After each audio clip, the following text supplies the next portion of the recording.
오늘 발표를 맡아주실 장하성 교수님에 대해서 간략하게 소개해드리겠습니다. 장 교수님은 지금 고려대학교 경영대학 교수님으로 계시고, 지금 가장 현안이 되고 있는 경제민주화라는 개념을 국내에서 가장 먼저 도입하신 분이십니다. 20년 전에 참여연대 경제민주화위원회를 만드신 이후에 소액주주 운동이라든지 국민기초생활보장법이라든지 재벌의 전횡을 막는 여러 가지 활동을 이론적으로 실천적으로 해오고 계십니다. 그리고 특히 작년에는 한국 자본주의라고 하는 역자를 내셔서 많은 언론에 좋은 평을 받으셨고 한국 출판문화상 수상을 하시기도 하셨습니다. 그리고 경향신문사가 선정한 작년도 올해의 저자로 선정된 바 있습니다. 장하성 교수님을 모시겠습니다. 큰 박수 부탁드립니다.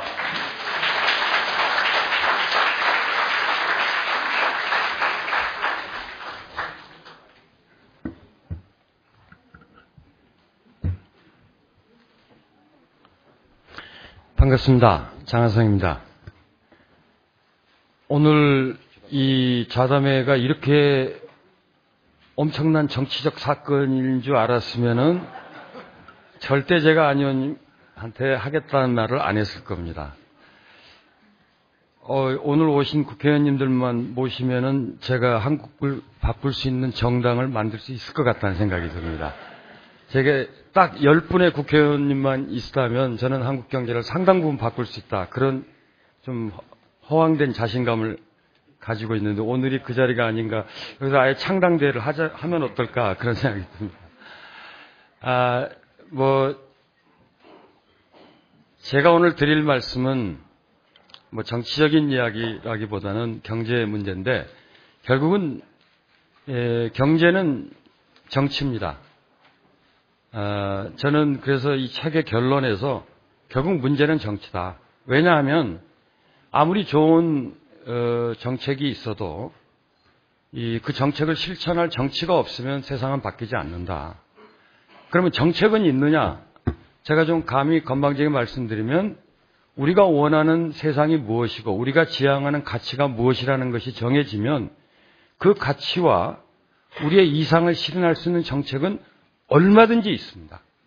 제가 그거를 책 뒷부분에 제가 과거 김대중 대통령 당선자 시절에 도와드렸던 경험담을 적으면서 당시에 그 김대중 대통령의 경제개혁 정책을 함께 만들었던 분들의 상당수가 이후에 장관 또는 경제부총리, 현직 장관도 있으시고 현직 국회의원들도 있으신데 당시에 국가가 이 파산 상태를 치닫는 심각한 상황이었기 때문에 이념을 넘어서서 자기가 지향하는 정치적 어떤 지평을 넘어서서 많은 분들이 지혜를 모으니까 정말 많은 정책들이 나왔고 당시에는 IMF나 월드뱅크가 정책을 만든 걸로 많은 분들이 이해했지만 사실은 우리나라의 학자들과 전문가들 그리고 관료들이 함께 만든 것입니다. 그래서 정책은 가능합니다.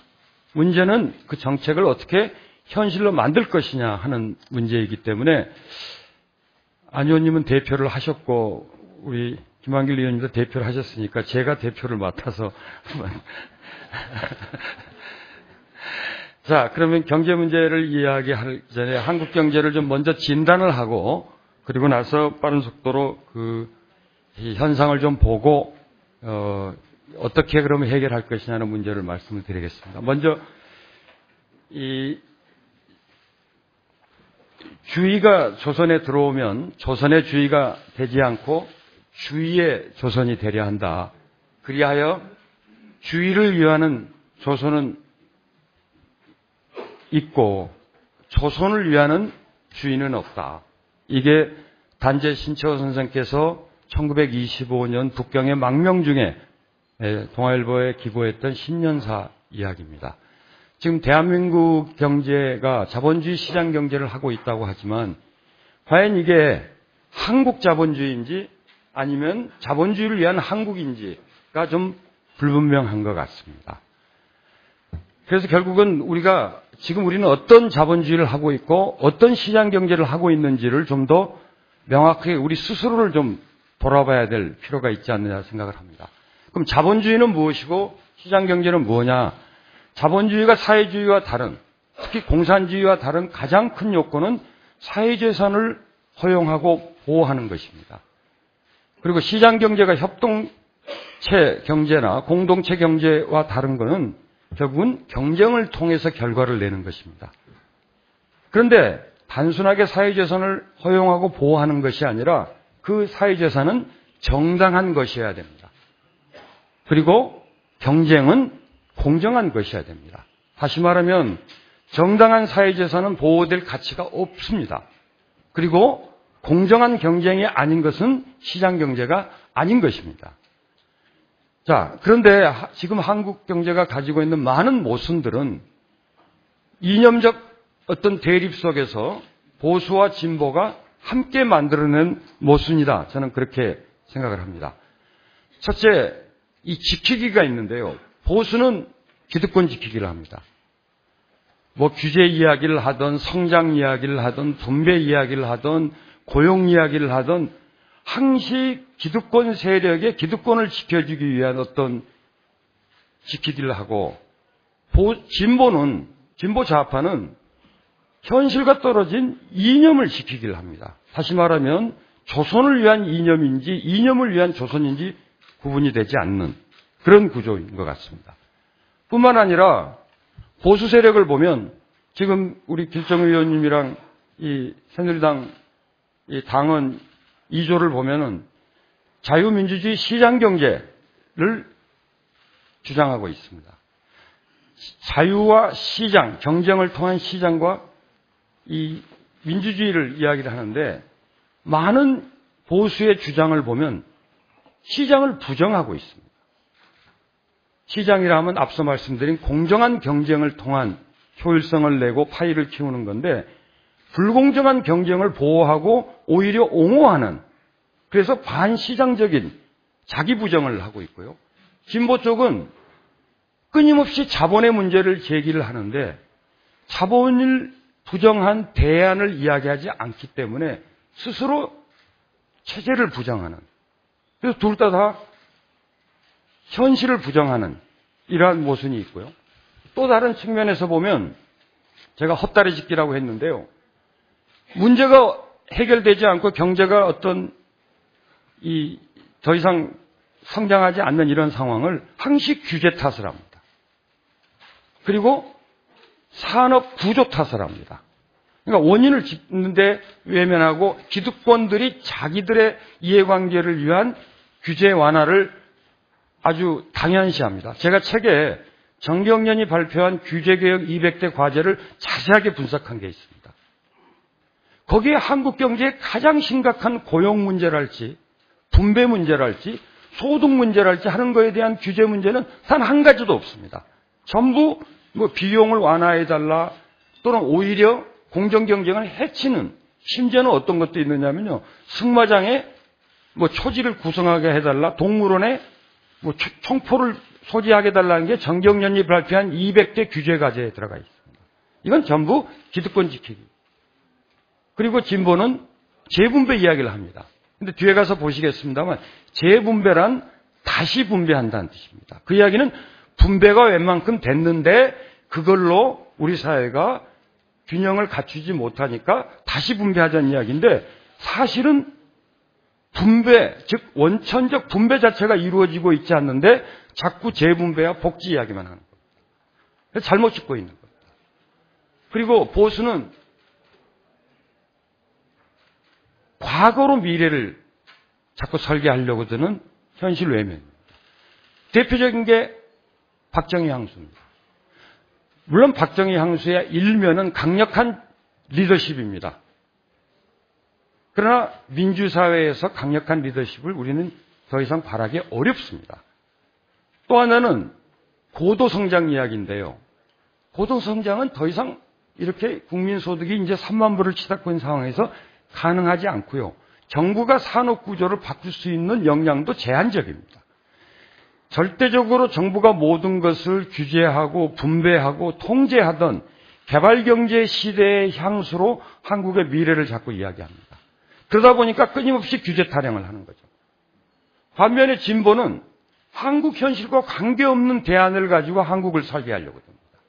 제가 하나만 예를 드린다면 한국이 제조업 공동화됐다. 이런 이야기를 흔히 많이 들으셨을 겁니다. OECD 국가 중에서 제조업이 줄지 않은 나라가 7나라가 있는데요.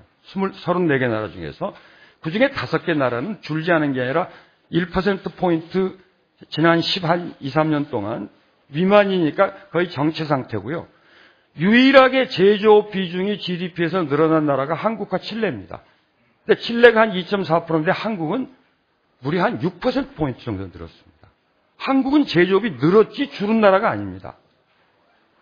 그런데 자꾸 외국의 이야기를 가지고 한국을 진단하고 거기에서 대안을 찾으려고 하는 것들이 이 산업구조에서뿐만 아니라 앞서 말씀드린 분배구조에서도 마찬가지이기 때문에 남의 사진을 보면서 내 얼굴을 찾기를 하는 이런 현실과 동떨어진 진단이 많다는 거죠.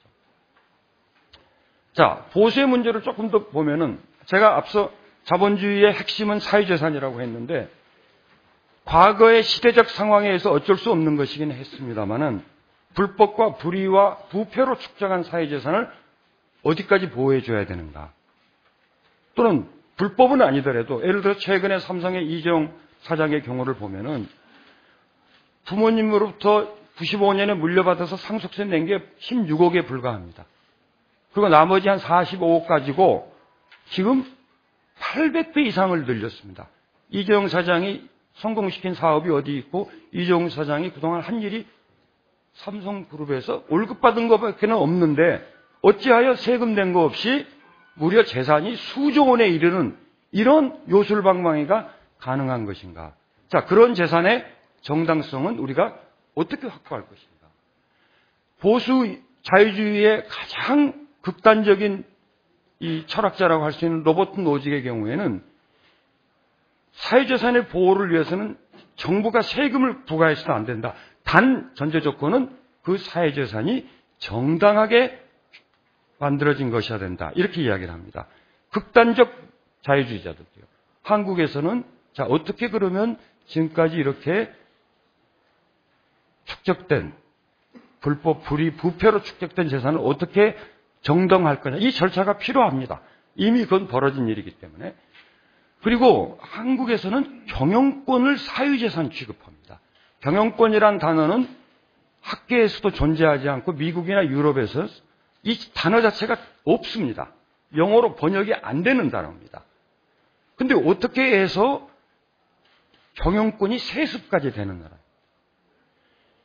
경영자는 많은 노동자, 공급자, 주주, 채권자, 국민, 사회에 대해서 경영을 잘할 그리고 그 사람들의 이해관계를 보호할 의무와 책임을 지는 것이지 권리를 갖는 게 아닙니다. 근데 한국 사회에서는 이 경영권이라는 말을 일종의 기득권의 보호로 그리고 2대, 3대, 2대까지는 창업자와 같이 사업을 일으켰기 때문에 어느 정도 우리가 문화적으로 수용을 합니다. 예를 들어서 이건희 회장이랄지 정몽구 회장이 경영권을 행사하는 것에 대해서 우리는 어느 정도 받아들이고 있고 하지만 그 다음 3세대, 4세대까지 왜 이것이 세습될 수 있는 거예요? 물론 지분을 가지고 있다면 당연한 권리입니다. 그러나 이건희 회장 그 가족들이 가지고 있는 지분은 전체 삼성그룹 지분의 공정거래 우리 공정에 계신 의원님도 계시지만 지분의 1%에서 2% 사이입니다. 삼성전자 주인이 누구냐 그러면 이건희 회장이라고 하지만 이건희 회장과 그 가족이 가지고 있는 삼성전자 지분은 5%가 되질 않습니다. 3.7% 됩니다. 또 다른 보수의 문제는 이 경쟁이 결국은 시장 경제의 핵심인데 경쟁이라고 하는 것은 반드시 약자에게 나쁜 게 아닙니다. 경쟁을 가장 싫어해야 될 사람은 1등입니다. 왜냐하면 다시 경쟁을 하면 1등에서 밀려날 가능성이 있습니다. 오히려 경쟁을 좋아해야 될 사람은 2등이고 꼴등입니다. 나도 1등이 될 수 있고 나도 꼴찌에서 벗어날 수 있다는 희망의 메시지가 될 수 있는 게 경쟁입니다. 다시 말하면 기득권자를 보호하는 것이 아니라 새로운 도전자를 성공을 만들어내는 것이 경쟁인데 한국은 경쟁에 의한 성공의 신화가 사라진 지가 벌써 한 20여 년 이상 지났습니다. 그리고 이거는 보수의 문제뿐만 아니라 일부 진보도 마찬가지인데 친기업을 친시장으로 오인하고 있습니다. 이건 노무현 대통령도 그걸 잘못 이야기하신 적이 있고, 이명박 대통령이 더 말할 것도 없고, 박근혜 대통령은 더 이상 언급조차, 재벌이라는 단어 자체조차도 언급하지 않을 정도로 마치 친재벌이 친시장이고 친경쟁인 것처럼 이야기하지만 사실은 반경쟁적인, 그렇기 때문에 자본주의 시장 경제에 반하는 것입니다. 그리고 경쟁이란 건 무엇보다도 기회가 주어지고 과정이 공정한 것이 아니라 그 경쟁의 결과로 만들어낸 것을 공정하게 분배해야 됩니다. 분배하지 않는 경쟁은 스스로 소멸합니다. 승자 독식을 하게 되면요, 한 번은 경쟁이 이루어질지 모르나 패자들이 받는 게 없다면 더 이상 경쟁이 이루어지지 않는 겁니다. 그래서 분배 없는 경쟁은 무엇을 위한 것인가? 자, 진보의 문제는 끊임없이 자본의 문제를 제기하지만 그 자본의 대안이 무엇인지에 대해서 이야기하지 않습니다. 그리고 자본주의 비판을 하지만 150년 전에 1867년에 위대한 철학자고 경제학자인 칼 막스가 사회주의 이론의 근간이 되는 자본론을 쓴 이유로 지난 150년간 어떤 경제학자나 철학자나 정치학자도 막스를 넘어서는 대안을 제시한 바가 없습니다. 그리고 그 사회주의가 구소련을 동권에서 현실로 실험이 됐지만 실패로 끝났습니다. 자본주의를 비판하면 두 가지를 이야기해야 됩니다. 하나는 사회주의를 주장해야 됩니다. 아니면 협동조합이랄지 또는 공동체 경제랄지 사회적 경제같이 대안적 보완 체제를 이야기해야 되는데, 두 번째는 문제가 있는 게 뭐냐면 자본주의의 많은 문제를 부분적으로 보완하는 체제입니다. 협동조합이나 사회적 경제는. 국가경제를 협동조합이나 사회적 경제로 할 수가 없습니다. 그렇기 때문에 국가경제 체제의 대안으로 본다면 어쩔 수 없이 우리는 자본주의를 고쳐 써야 됩니다. 그러니까 자본을 비판하고 자본주의를 비판하는 것까지는 좋은데, 그러면 현실적으로 어떤 대안을 마련해야 될 거냐 하는데 진보는 좀 게으릅니다. 그리고 150년 전 자본론이 쓰일 때의 노동과 자본의 대립의 문제를 지금까지도 대립으로만 계속 봅니다. 지금 삼성전자 일대 주주가 누구입니까? 현대자동차 일대 주주가 누굽니까? 포스코 일대 주주가 누굽니까? 여러분입니다. 이건희가 아니고 정몽구가 아닙니다. 국민연금이 우리나라 모든 대기업의 대1대 주주입니다. 이건 여러분의 거고 제 겁니다. 이제 많은 여러분처럼 열심히 일해서 번 돈을 쓰지 않고 모은 것이 자본입니다. 자본이 대중화되고 있기 때문에 자본과 노동이 끊임없이 대립관계에 있는 것만은 아니라는 거죠. 그리고 그러다 보는데 여기서 이제 최근에 주주자본에 대한 비판도 많이 제기되는데, 돈은 두 가지밖에 없습니다. 내 돈 아니면 남의 돈입니다. 그건 기업도 그렇고 개인도 그렇습니다. 기업의 경우에 주식회사는 주주자본이 내 돈이고 빌린 돈이 부채자본입니다. 자, 그러면 주주자본보다도 부채자본이 좋은 거냐? 훨씬 나쁜 겁니다. 이자 줘야죠. 원금 갚아야죠. 안 주면 회사 망합니다. 주주자본은 원금 안 갚습니다. 배당 안 줘도 아무 문제 없습니다. 주주자본이야말로 장기적이고 안정적인 자본인데, 주주들이 끊임없이 시장에서 거래하고 막 팔딱거리기 때문에 영 불안정합니다. 그러나 시장에서 주식을 사고 팔았다고 해서 그것이 그 주식을 발행한 회사와는 아무 관계없는 일입니다. 그 회사는 영원히 그 자본을 갖습니다. 그러나 주주자본에 많은 문제가 있는 건 사실입니다. 그럼 주주자본의 대안이 뭐냐? 부채자본밖에 없습니다. 부채자본이 좋다고 이야기하지 않으면서 주주자본을 부정하는 것은 잘못된 겁니다. 그러려면 사회주의를 주장해야 됩니다. 한국에 주주자본주의가 있다고 일부 학자 진보 쪽에서 주장을 하는데, 그래서 주주 때문에 단기 성과주의를 한다. 저는 그런 기업을 본 적이 없습니다. 이건 미국과 유럽의 현상입니다. 뒤에 가서 보여드리겠습니다만, 주주들에게 배당 주기 때문에 임금을 못 올린다. 저는 한국에서 그런 현상을 본 적이 없고 그런 논문이나 분석을 본 적이 없습니다. 미국과 유럽의 이야기입니다. 그걸 한국에 그대로 적용을 합니다. 그리고 한국이 소액주주 권리가 있다? 한번 뒤에 가서 보시겠습니다. 그리고 진보의 또 하나 문제는 이게 가장 이게 심각한 저는 문제라고 보는데 비판은 현실의 문제를 찾아서 미래의 대안을 만들기 위한 건데 비판으로 끝이 납니다. 세상은 마치 자본만 없어지면 다 저절로 좋아질 거다. 경쟁만 없어지면 저절로 좋아질 거다. 가장 대표적인 게 신자유주의, 세상의 모든 문제가 신자유주의 때문인 것처럼 한때 이야기했지만 2008년 금융위기 이후로 신자유주의 정책을 쓰는 나라는 더 이상 없습니다. 적어도 선진국 중에. 그래서 세상이 저절로 좋아졌나요? 그래서 대안 찾기에 좀 게으른 것 같습니다. 자, 한국 경제의 그러면 현실은 어떤 상황인지 빠른 내용을 좀 요약을 해서 보도록 하겠습니다. 이거는 전체 소득이 아니고 임금 소득 중심으로 제가 설명을 드리겠습니다. 그 이유는 뒤에 가서 설명을 드리죠. 한국은 지난 한 7, 8년 동안 급속도로 소득 불평등이 악화되고 있습니다. 뭐 좋아지다 나빠지고 나빠지다 좋아지는 것이 아니라 일방적으로 지속적으로 나빠지고 있습니다. 그리고 소득 불평등, 특히 임금 소득의 불평등 정도가 OECD 국가 중에 세 번째입니다. 자, OECD 자료 중에서 우리나라의 진위 개수가 시장 소득, 즉 정부의 보조금이 있기 전에는 가장 낮은 걸로 나옵니다.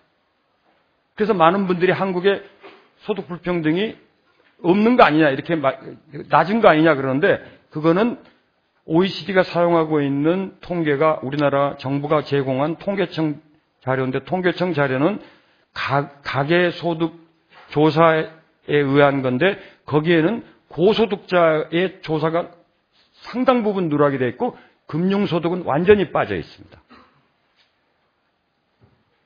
그래서 이거를 수정을 다시 말하면 우리나라는 절대적으로 임금 불평등에 의해서 소득 불평등이 생기기 때문에 임금 소득만으로 보면 우리나라는 세 번째로 불평등이 높은 나라입니다. 그리고 그 불평등해지는 속도가 지금 빨간색은 미국이고 파란색이 한국인데요. 미국보다 훨씬 빠릅니다. 이게 정말 일방적으로 악화되어 왔습니다. 그리고 저임금 노동자 비율, 즉 중위소득의 3분의 2 미만을 받는 이 저임금 노동자 비율이 제일 높습니다. 미국만큼 높습니다. 그리고 이 저임금 노동자가 증가하는 추세도 미국과 비교되지 않을 정도로 빠른 속도였습니다. 미국이 가장 불평등한 나라이고 가장 저임금 노동자가 많이 늘어나는 걸로 알려져 있지만 우리나라는 더 심한 상황이었습니다. 그리고 고용도 불안합니다. 이 임시고용, 이거는 우리가 보통 한국에서 정의하는 비정규직보다 좁은 개념입니다. OECD 기준에 의한 임시고용 비율이 네 번째로 높습니다. 그리고 비정규직의 임금은 정규직의 절반 이하고 계속 악화되었고 최근에 약간 개선된 정도입니다. 딱 절반입니다. 그래서 저는 어떻게 생각을 했느냐면 비정규직은 파트타임이라 할지 노동시간이 짧으니까 그러지 않겠느냐 이렇게 봤는데 단위 노동시간으로 봐도 마찬가지입니다. 그리고 총 노동시간이 정규직과 비정규직 평균을 보면 3시간밖에 차이 나지 않습니다. 이거는 1등 시민과 2등 시민으로 국민이 지금 두 쪽으로 갈려져 있는 겁니다. 더 안타까운 건 청년 세대의 첫 일자리에 무려 36%가 비정규직입니다. 첫 비정규직 일자리를 청년들이 얻었을 때는 희망을 갖습니다. 아, 이게 징검다리가 돼서 다음에는 정규직으로 가겠지. 그런데 2년이 채 되기 전에 계약이 연장되지 않아서 실망을 하고 다시 재취업에 나서서 또 두 번째도 비정규직이 되면요. 여러분 어떤 상황이 되는지 아십니까? 2년과 관계없이 스스로 반체제 인사가 됩니다. 이건 우리가 다음 세대들에게 지운 큰 멍해입니다. 해결책이 있느냐? 있습니다.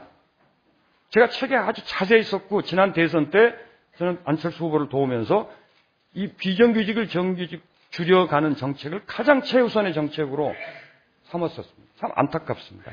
현실화하지 못한 게. 그리고 또 다른 고용의 불안은 뭐냐면 자기고용, 즉 자영업이죠.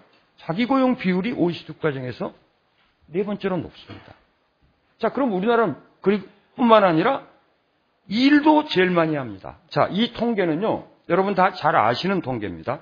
우리나라가 OECD 국가 중에 두 번째로 노동시간이 많은데 제가 표를 좀 바꿔봤습니다. 우리가 2012년에 2163시간 일을 했는데 다른 나라들은 우리나라 노동자만큼 일한 때가 과거 언제였나를 거꾸로 역추적해서 만든 표인데요. 최근에 불평등 문제를 제기해서 한국에 상당히 알려진 피케티 교수의 나라인 프랑스를 보면은 1965년 프랑스 노동자보다도 우리가 일을 많이 합니다. 지금 무려 50년 전 프랑스 노동자보다. 일벌레라고 한 일본의 우리나라보다 일을 비슷하게 했던 게 1974년이니까 일본 노동자의 40년 전 일본 노동자만큼 우리는 일을 많이 합니다. 자, 그럼 뭐냐? 일은 많이 하고 임금은 불평등하고 불평등 갈수록 심해지고 저임금 노동자는 갈수록 많아지고 고용은 계속 불안하고 그리고 다음 세대는 희망이 없고 그리고 비정규직은 정규직에 의해서 2등 노동자로 전락되어 있고 이 구조가 도대체 한국 사회를 어떻게 바꾼 거냐, 한국의 경제사회 구조를 어떻게 변화시켰느냐 하는 걸 봅니다. 첫 번째 여러분 다 잘 아시는 양극화입니다. 중산층이 계속해서 줄어들고 줄어든 중산층의 3분의 1은 고소득층으로 가고 3분의 2가 저소득층으로 추락해서 점점 악화되는 추세입니다. 이거는 정부의 보조금을 포함한 가처분 소득 기준입니다. 그리고 전체 국가 경제가 성장해서 만들어낸 부가가치 중에서 노동에 분배되는 비율이 급속도로 악화되고 있습니다. 지난 한 17, 18년 동안 80%에서 68%, 약 12%포인트가 줄어들었습니다. 정부 통계는 줄어들지 않은 걸로 나옵니다. 왜? 자영업자 통계가 사업소득, 즉 많은 절대다수의 자영업자는 노동소득인데 그거를 사업소득으로 잡기 때문에 그렇습니다. 그래서 한국노동연구원, 이거는 이 정부 공식 연구원입니다. 노동연구원의 보정 결과를 보면 심각한 상황입니다. 그러다 보니 전체 경제성장의 성과 중에서 가계가 가져가는 비중은 계속 줄어들고 기업이 가져가는 비중이 계속 늘어납니다. 최근에 많이 언론에 알려진 내용이죠. 자, 그러면 기업은 갈수록 부자가 되고 가계는 갈수록 상대적 빈곤을 갖게 되는데 한국은행 분석에 의하면 이 기업 소득에 비해서 가계 소득의 비중이 줄어든 원인이 뭐냐 하고 따져봤더니 전체 절반이 임금 분배가 줄어들기 때문이고요. 약 35%가 자영업자의 소득 감소에 의한 겁니다. 그게 결국은 가계 살림이 어려워질 수밖에 없는 거죠. 그리고 정부의 공식 통계청의 그 금융소득과 고소득자의 통계가 누락된 그 통계의 기준에서 봤을 때도 정부의 보조금이나 또는 세금을 통해서 재분배를 하는 효과가 OECD 국가 중에서 두 번째로 낮습니다. 그냥 낮은 게 아니라 거의 효과가 없습니다.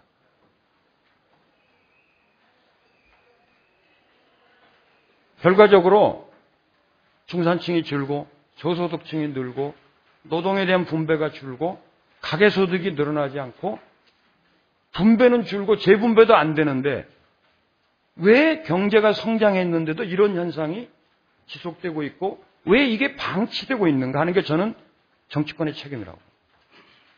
이걸 반전시킬 정책은 얼마든지 있습니다.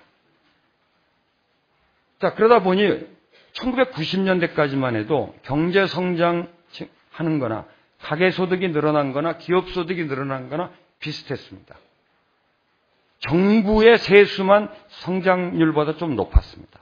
근데 최근에 와서 보면 기업소득은 경제성장을 한 거에 거의 2배 반, 3배 가까이를 가져가고 가계소득은 경제성장에 못 미치는 건 말할 것도 없지만 이제는 정부의 세수도 경제성장에 못 미칩니다. 그럼 경제성장을 왜 하느냐 하는 질문이 저절로 나올 수밖에 없는 거죠. 결국은 뭐 어떻게 된 거냐? 기업이 만들어낸 이익, 즉 부가가치를 기업이 보유하는 겁니다. 자, 기업이 이익을 보유할 때 우리는 뭘 기대하느냐면 기업이 이 돈으로 투자를 해서 미래의 성장과 미래의 고용을 만들 것이다 이렇게 봅니다. 만약에 그렇게 되었다면 아까 앞에서 쭉 보신 것처럼 일방적으로 계속 줄어드는 추세, 일방적으로 늘어나는 추세가 유지될 수 없습니다. 실제 고용률은 제가 여기 올려놓지 않았습니다만 고용률은 지난 17, 18년 동안 늘지 않았습니다. 자, 그럼 이 산업이 본 걸로 뭐 한 거냐? 실제로 투자를 했느냐? 보면 총 GDP 중에서 투자의 비중을 보면 크게 변한 게 없습니다. 오히려 최근에는 줄었습니다. 그 준 거는 주로 건설업 때문이고요. 설비 투자를 보면은 거의 변함이 없습니다. 자, 그러면 돈을 우리 기업들이 이익을 못 내서 투자를 못하고 분배를 못한다면 할 수 없지만 삼성전자가 10몇 조를 벌었네, 현대차가 뭐 5조를 벌었네 하는 거, 중소기업은 어렵지만 물론 대기업도 상당한 돈을 벌었는데 어떻게 된 거냐? 유보를 늘리고 투자를 하지 않으면 어떻게 되겠습니까? 저축이 늘어나는 겁니다. 그래서 기현상이 생긴 겁니다. 가계저축은 무려 20%에서 4% 수준으로 급격하게 추락을 한 반면에 기업의 소득은 10%에서 거의 20% 수준으로 늘어났습니다. 기업은 소비의 주체가 아닙니다. 기업은 생산과 투자의 주체이기 때문에 기업이 투자를 하지 않고 돈을 가지고 계속 저축을 이렇게 한두 해는 모르지만 또는 뭐 몇 해는 모르지만 이렇게 한 15년 동안 지속적으로 저축을 늘려가는 것은 단순하게 나중에 어려울 때 비 온 날 대비를 한다는 것으로 설명되지 않습니다. 왜? 삼성전자처럼 전 세계 어디 가서 주식이든 채권이든 은행 가든 자금을 조달할 능력이 있는 삼성전자가 1999년 이후로 지난 15년 동안 단 한 차례도 주식 발행을 한 적이 없습니다. 단 한 차례도. 그럼 삼성전자만 그랬느냐? 현대자동차와 포스코도 1998년 이후로 지난 16년 동안 단 한 차례도 주식 발행을 한 적이 없습니다. 그러면 기업은 왜 돈을 얼마든지 조달할 수 있는데, 예를 들어서 우리가 달러를 수출해가지고 버는 방법도 있지만요, 삼성전자나 현대차나 포스코는 그냥 종이 쪽지 주식 인수해서 발행해서 할 수 있는데 그 방법을 놔두고 열심히 일해서 번 경제성장의 성과를 움켜쥐고 투자를 하지 않고 있는가에 대한 질문을 해야 되고 그 답을 요구해야 되고, 그것이 국가 경제와 국민들의 생활을 낫게 하는 거라면 정치권은 그 정책을 만들어내야 됩니다.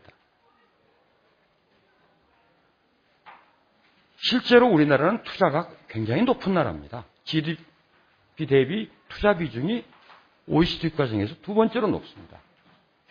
그리고 이 경제 성장률은 매우 높지만 투자가 경제 성장에 기여한 것은 거의 지난 금융위기 이후로 보면 제로입니다. 0%입니다.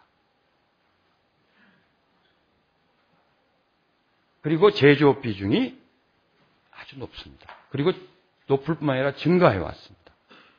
그리고 서비스업 비중이 낮습니다. 대부분 국민소득이 올라가고 산업화가 진행이 되면 제조업 비중은 줄어들고 서비스업 비중은 줄어드는 것이 소위 말해서 우리가 탈산업화 또는 제조업 공동화 현상입니다. 그런데 우리나라는 그런 현상이 없던 나라입니다. 미국과 일본 대표적으로 제가 그림을 보여드렸습니다만 제조업이 줄어드고 그 자리를 서비스업이 메꿔 갔지만 우리나라는 제조업이 줄지를 않았습니다. 오히려 최근에는 늘었습니다. 그러면서 서비스업이 증가한 겁니다. 뿐만 아니라 이거는 민간 소비, 여러분과 저희가 소비한 것, 소비 증가율과 경제 성장률을 비교한 건데요. 지난 2000년대 들어서서 딱 한 번을 제외하고는 2003년부터는 한 번을 지난 10년 동안 한 번을 제외하고는 소비가 경제를 끌어가지를 못하고 있습니다. 왜? 아까 보신 것처럼 분배가 줄어들고 있고 가계 저축이 이제 거의 4% 수준에 와 있고 여기 제가 설명드려도 다 잘 아시지만 가계 부채가 하늘을 찌르고 있기 때문에 소비 증대가 되게 어려운 거예요. 그 한국 경제는 정체 상태에 들어갈 수밖에 없습니다. 한국이 주주자본주의를 한다? 넌센스입니다. 특히 진보 쪽의 이 주장은 현실과 전혀 다른 겁니다. 제가 감히 분명하게 말씀드립니다. 이거는 국가경쟁력 조사에서 발표하는 IMD에서 60개국을 상대로 주주의 권리가 얼마나 보호되고 있는가 하는 걸 본 건데요. 많은 분들이 영미식, 즉 영국과 미국과 같은 자본주의를 하는 나라가 주주 권리가 강할 거라고 생각하는데 그렇지 않습니다. 여러분이 아시는 이해당사자 자본주의 하는, 즉 북구 3인주의에 가까운 나라들의 주주 권리가 훨씬 강합니다. 지금 보시면 1등이 덴마크, 2등이 노르웨이, 3등이 스웨덴, 4등이 핀란드입니다. 오히려 영국과 미국은 중간 정도입니다. 한국은 아예 논의할 대상이 되질 않는다는 거예요. 한국의 소액주주 권리가 어디 있습니까? 제가 삼성전자 주주총회 1998년에 참석해서 당시에는 참 웃기는 사람이 되었죠. 왜냐하면 교수가 학생이나 가르치고 연구나 열심히 할 거지 잘 나가는 삼성전자 주총 가서 뭐 쓸데없이 TV에 얼굴이나 내미냐 했지만 당시 제가 제기한 문제가 크게 두 가지였습니다. 하나는 삼성전자가 이재용 당시 상무한테 전환사채를 발행해서 회사 재산을 불법으로 넘겨준 것. 다른 하나는 삼성전자가 장부상에 보이지 않는데 아일랜드에 페이퍼 컴퍼니를 세워서 삼성자동차에 3천억의 지급 보증을 우회적으로 해준 두 가지 문제를 제기했는데요. 그 삼성전자가 이재용 사장한테 발행해준 전환사채에 대한 무효 소송을 대법원까지 완결하는데 9년 반 걸렸습니다. 제가 미쳤죠. 잘 돌아오는 겁니다.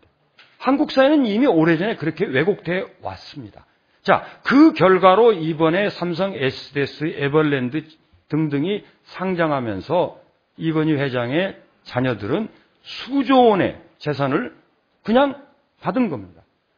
삼성전자 전환사채 발행 무효 소송은 1심에서 승소했습니다. 2심에서 패소했습니다. 패소 판결을 낸 부장판사가 대법원 판사로 추천이 돼서 반대운동을 했는데 결국은 대법원 판사가 됐습니다. 그래서 대법원 가서 또 패소했습니다. 자, 한국엔 주주 권리 없습니다. 그리고 파란색은 임금 총액이고요. 빨간색은 배당 총액입니다. 배당은 임금의 5% 내외에 불과할 뿐만 아니라 임금은 명목상 증가하고 있지만 배당은 오히려 줄었습니다. 주주 배당과 임금은 한국에서는 충돌 관계에 있지 않습니다.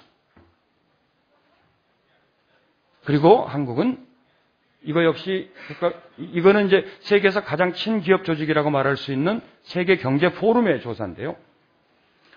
144개국을 조사한 것을 제가 그냥 OECD 34개 회원국으로 정리한 건데요. 소수의 그룹이 시장을 장악하고 있는 정도를 본 겁니다. 그런데 우리가 34개 중에서 끝에 세 번째입니다. 경쟁 구조가 되질 않습니다. 그래서 대기업과 중소기업의 격차가 가장 심한 나라 중에 하나입니다. 그러다 보니 어떤 문제가 있느냐. 미국은 우리만큼 불평등하고 우리만큼 여러 가지 자본주의의 문제를 많이 가지고 있지만 미국이 한국과 다른 점을 여러 가지 있지만 하나를 딱 집어라 그러면 저는 자본주의 시장 경제 측면에서 보면 그럼에도 불구하고 미국은 새로운 성공 신화가 끊임없이 만들어지고 있다는 겁니다. 미국의 100대 부자의 78명이 창업자입니다. 여러분이 아시는 록펠러 후손이나 카네기 후손은 더 이상 100대 부자가 아닙니다. 그런데 한국은 딱 반대로 되어 있습니다. 한국은 개천에서 더 이상 용인하지 않는 사회가 되어버렸습니다.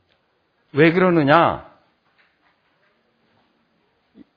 서비스업이 한국 산업의 미래다, 성장 산업이라는데 저는 동의하기 좀 어렵습니다. 왜 그러느냐? 서비스 산업 자체는 그렇습니다. 그런데 보십시오.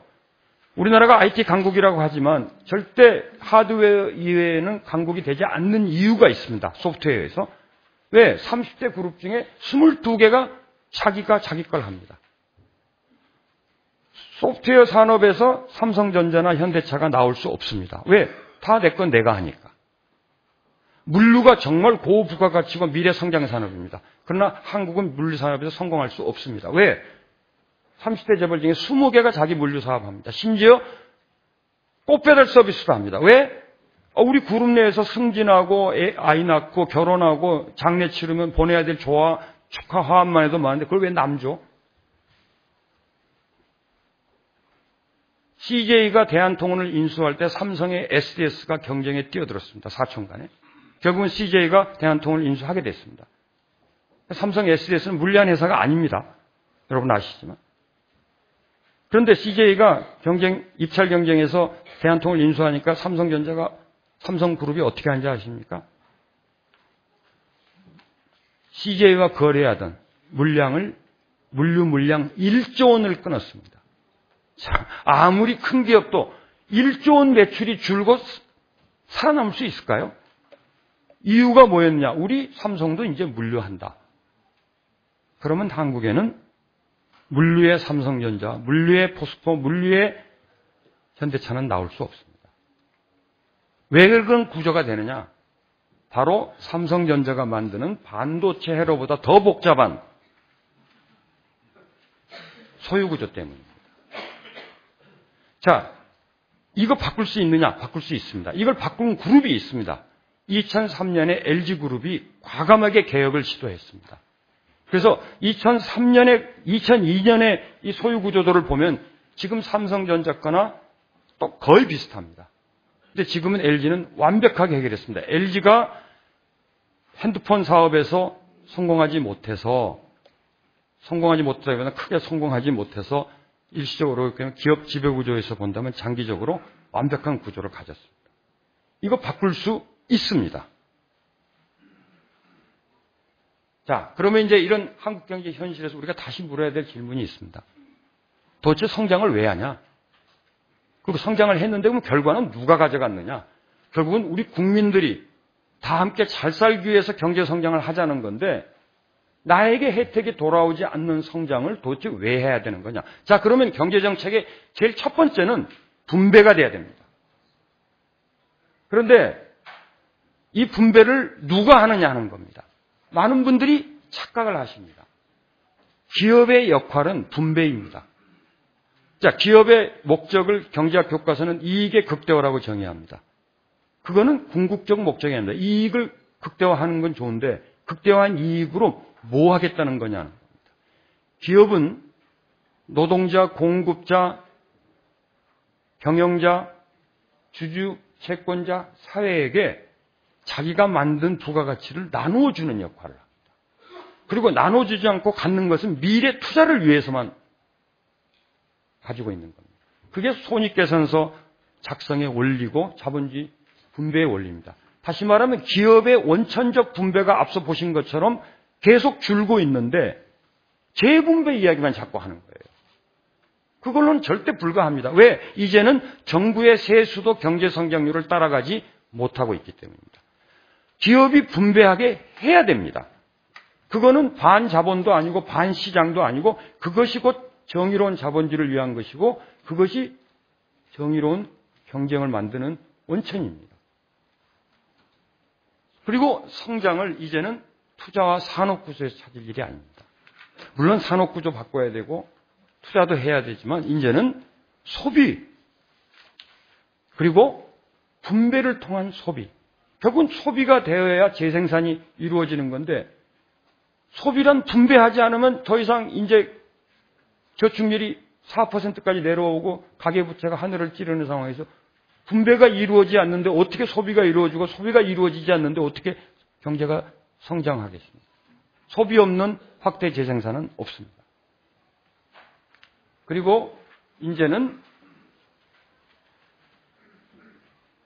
낙수효과가 실패했다는 건 다 인정하기 때문에 낙수효과를 하면 잘 사는 사람 잘 살게 해주면 그분들이 많이 써서 다 같이 잘 살게 된다고 생각했지만 그게 실패라고 하는 것은 우리나라만 아니라 선진국에서 다 이제 인정한 사실이 되었다면 대안이 뭔가?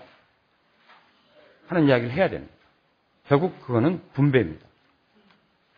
자, 그러면 대안을 어떻게 모색하느냐? 뭐 큰 틀에서 본다면 자본주의 문제가 많습니다. 그러나 버릴 수 없습니다. 왜? 대안이 없기 때문에. 물론 앞서 말씀드린 협동조합이나 사회적 경제나 공동체 경제는 자본주의의 부분적 문제들을 부분적으로 보완하는 아주 중요한 대안입니다. 그러나 그것이 국가경제체제가 될 수는 없습니다. 그럼 결국은 고쳐 써야 됩니다. 자, 그럼 어떻게 고쳐 쓸 거냐? 우리가 지난 대선 때 경제민주화 이야기했습니다. 어제 박근혜 대통령 신년 기자회견을 했는데 열심히 나중에 보지는 못했고 나중에 전문을 다 봤습니다. 제가 열심히 본 이유는 딱 한 가지입니다. 경제민주화라는 단어가 나오나 안 나오나. 경제 이야기가 40여 번 나왔다고 보도에 그러던데요. 경제민주화 단 한 번도 취임 이후로 언급한 적 없습니다. 어제 역시 마찬가지였습니다. 박근혜 대통령 국민들에게 설명해야 됩니다. 왜 선거 때 경제민주화 이야기하고 지금 입 다물고 있는지 설명해야 됩니다. 지금까지 여러분 보신 한국 경제의 현실에서 경제민주화는 절대적입니다. 자, 거기에 더해서 이제는 경제민주화로 되지 않는다는 겁니다. 분배를 통한 성장, 분배를 통한 보다 평등한 사회를 만들지 않고는 안 된다는 거죠. 그래서 제가 경제민주화를 만이 아니라 이제는 분배를 통한 정의로운 자본주의를 어떻게 만들 거냐. 자, 그럼 정의로운 자본주의랑 뭐냐? 결국은 기회가 공정하게 주어지고 서로 기득권을 버리고 적어도 경쟁관계에서 공정한 경쟁이 이루어져서 순위가 바뀌는, 경쟁의 묘미는 순위가 바뀌는 데 있습니다. 한 번 1등이 영원한 1등인 건 경쟁이 아닙니다. 한국 사회는 지금 그렇게 돼 있습니다. 그리고 경쟁을 왜 하냐? 더 많은 걸 만들어내서 함께 나누기 위한 겁니다. 다시 말하면 분배 없는 자본주의 시장 경제라는 건 성립되지 않습니다. 큰 틀에서 본다면 우리가 항시 인류 역사에서 추구했던 여러 가지 가치 중에서 함께 가면서 충돌하는 듯 대립하는 것이 자유와 평등 아닙니까? 공동체가 추구하는 이 평등의 가치와 개개인의 선택을 존중하는 이 자유의 가치를 어떻게 균형 있고 조화롭게 만들 것이냐 하는 것이 저는 정의로운 자본주의의 어떤 철학적 틀이다 이렇게 봅니다. 자, 그러면 정의로운 자본주의를 어떻게 만들 거냐? 세 가지 방법이 있겠죠. 점진적 변화. 이거는 기득권자들이 하지 말자는 말을 점잖하게 하는 겁니다. 진화는 미래를 예측하지 못합니다. 미래는 우리 스스로 만드는 것이지 진화해서 만들어지는 것이 아닙니다. 미래는 우리가 원하는 미래는 우리가 설계해서 만들어가는 것이지 점진적으로 변화하는 것이 아닙니다. 자, 그럼 우리가 스스로 만드는 방법은 개혁이냐 혁명이냐입니다. 뭐 답은 뻔하죠. 저는 혁명으로 했으면 좋겠어요. 근데 혁명을 할 힘이 없어요. 그리고 그 혁명은 반드시 폭력을 수반하기 때문에 결국은 민주적 절차를 통한 개혁의 선택밖에 길이 없는 거죠. 자, 그러면 개혁은 가능하냐? 제가 앞서 이 강의 시작할 때 세상을 바꿀 정책은 얼마든지 있다 이렇게 말씀드렸습니다. 정책 대안을 물론 하나의 정책은 긍정적인 효과를 내면은 부정적인 효과를 수반하기 마련입니다. 그 균형을 어떻게 갖출 거냐 하는 문제는 있지만 지금의 심각한 문제들을 해결할 방법은 얼마든지 있습니다. 그 정책 대안은 마련할 수 있습니다. 문제는 그러면 그 한 정책을 어떻게 정치적으로 실천할 거냐 하는 문제입니다. 이제 여기에서 제가 답이 없습니다. 그래서 이제 안철수 당시 후보를 도와서 제가 젊었을 때는 뭐 재벌하고 소송도 하고 참여연대 활동도 하고 또 참여연대 활동하면서 가장 제가 보람있게 생각하는 것은 당시에 많은 경제학자들이 반대했던 기초생활보장법을 만든 겁니다. 당시에 도와주셨던 의원님도 감사합니다. 참여연대가 정말 많은 걸 걸고 기초생활보장법을 제안해서 만들었는데 그게 오늘 한국 복지의 출발입니다. 근데 문제는 정책 실천을 젊었을 때는 생각하지 않고 그냥 무지개를 쫓아다녔습니다. 무지개가 있는 줄 알고. 근데 좀 경험이 생기니까 무지개가 없더라고요. 그렇다고 해서 무지개를 쫓지 않을 수가 없는 것 같습니다. 그래서 저는 안 의원이 꼭 대통령 될 거다 이런 생각 안 했지만 무지개를 쫓았습니다. 그런데 중간에 딱 그만둬 버리더라고요. 책임지셔야죠. 자, 그래서 이 정치적 실천을 어떻게 할 거냐 하는 거는 제가 갖고 있는 답은 아닌 것 같습니다. 결국은 정치적 실천을 누가 현실화할 거냐 하는데 저는 두 가지 접근인 것 같습니다. 하나는 정말 요즘 박정희 향수나 또는 제가 무지개를 쫓는 듯이 어떤 비전과 실천력을 함께 갖춘 강력한 지도자, 어떤 현자, 강력하다 보면은 독재를 하고 불통 대통령이 될 수가 있는데 그게 아니고 정말 현자 정치를 기대하느냐? 저는 그건 지금의 현실에서 좀 어렵다고 봅니다. 그럼 결국은 뭐냐? 국민들이 자발적 선택을 해야 되는데 민주주의와 자본주의가 왜 함께 가느냐 하면은 투표의 힘으로 자본을 통제하는 민주주의가 자본주의를 균형을 잡는 역할을 해야 되는 거죠. 근데 그래서 저는 한국 자본주의가 이 지경까지 온 거는 자본주의의 실패 이전에 한국 민주주의의 실패다. 차장기 스님의 표현을 빌리면 절차적 민주주의는 이미 우리가 갖추게 되어 있지만 그 민주주의를 통해서 우리가 실질적으로 국민의 삶을 더 낫게 만들려고 해서 얻으려고 했던 실질적 민주주의는 오히려 상당히 후퇴했다. 이렇게 봅니다. 그러면 국민적 자발적 선택, 즉 투표로 개혁이 가능하냐? 참 난감한 이야기죠. 여러분 나비 아시죠? 나비 효과란 말 아실 겁니다. 나비의 작은 날개짓이 결국은 저 멀리 가서는 그 태풍까지도 된다. 근데 그건 어떤 우연적 파동 효과를 이야기하는데요. 저는 좀 황당합니다만 결론입니다. 황당한 결론입니다만 나비의 꿈을 꾸고 있습니다. 요즘. 여기 계신 국회의원들께 죄송합니다만 정치권이 안 하겠다, 제대로 못한다면 국민들이 작은 날갯짓을 다 같이 동시에 하면 세상이 바뀌지 않을까. 그래서 나비혁명이라고 이름을 붙였는데 그러면 국민들이 예를 들면 저희가 70년대, 80년대, 저는 70년대입니다만 또 80년대 민주화 운동을 하고 저희가 유신헌 법을 부시겠다 했을 때 당시의 기득권 또는 기성세대 또는 당시의 부모님 세대가 야 너희들 잘한다. 너를 희생해서라도 세상을 바꾸라고 박수 쳐줬느냐? 그렇지 않았습니다. 너희들 왜 공부나 하지 그런 짓 하느냐? 그때나 지금이나 마찬가지입니다. 지금 젊은 세대나 일반 국민들에게 당신의 개인적 이익을 희생하고 한국의 구조를 바꾸는 개혁에 참여해 주십시오 하면 할 사람 저는 없다고 봅니다. 그러나 투표혁명을 하면 됩니다. 여러분의 절대적 다수를 차지하고 있는 중산층과 서민이 자기 계층에 맞는 투표를 하라는 거예요. 강북 우파를 저는 이해할 수 없습니다. 강남 좌파는 이해가 되지만 한국은 계층 분화가 없었습니다. 역사적 구조가. 그래서 지금부터 경제적 계층 분화가 저는 이루어져야 되고 이념 대립이 아니라 계층 대립이 이루어져야 한국 사회가 발전한다고 봅니다. 그 계층 대립이라 하면 투표 대립입니다.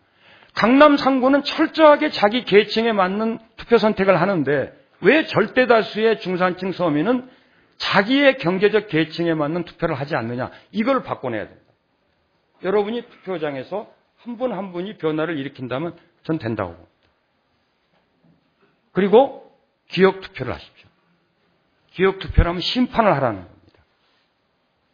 자, 문제는 제가 나비혁명, 계층 투표와 기억 투표, 심판 투표를 통해서 이제는 국민들이 세상을 바꿀 수밖에 없다라는 말씀을 드렸는데 문제는 그러면 내가 선택할 선택지가 있느냐입니다. 저는 그런 점에서 제가 한국 경제 문제를 이야기하지 정치 이야기를 할 입장도 아니고 이 자리에 그 말 하러 오진 않았습니다만 저는 지금의 양당 구조는 깨지고 보다 다양한 대안정당, 대안선택, 다시 말하면 국민들이 선택할 수 있는 대안들이 좀 나왔으면 좋겠습니다. 그리고 정치인들은 나는 이걸 하겠다라고 분명하게 좀 말해줘야 되고 박근혜 대통령처럼 경제민주화 대선 때 이야기하고 입 다물고 있으면 저는 국민들이 벌떼처럼 일어나서 청와대에 편지 보내고 항의해야 된다고 봅니다. 그거를 국민들이 묵과하는 겁니다. 기억 상실 투표를 합니다. 그리고 죄송합니다. 국회의원님들 계신데 당이 수도 없이 이름을 바꿉니다. 한나라당, 새누리당, 민주당, 새정치민주당, 또 도로민주당. 근데 제가 볼 때 지난 대선에서 정당은 하나였습니다. 새누리민주당. 후보가 둘이었을 뿐입니다. 그리고 선거 끝나니까 각자 자기 당으로 되돌아갔습니다. 이거를 국민이 심판하는 정치가 만들어지지 않고는 저는 한국 경제 안 바뀐다고 봅니다. 왜? 앞서 초기에 말씀드린 것처럼 기득권 보수는 기득권 지키기, 진보 좌파는 이념 지키기에 매몰되어 있는 지금의 구조로서는 보통 사람의 삶을 바꾸는 경제개혁이 어렵다. 그렇게 생각합니다.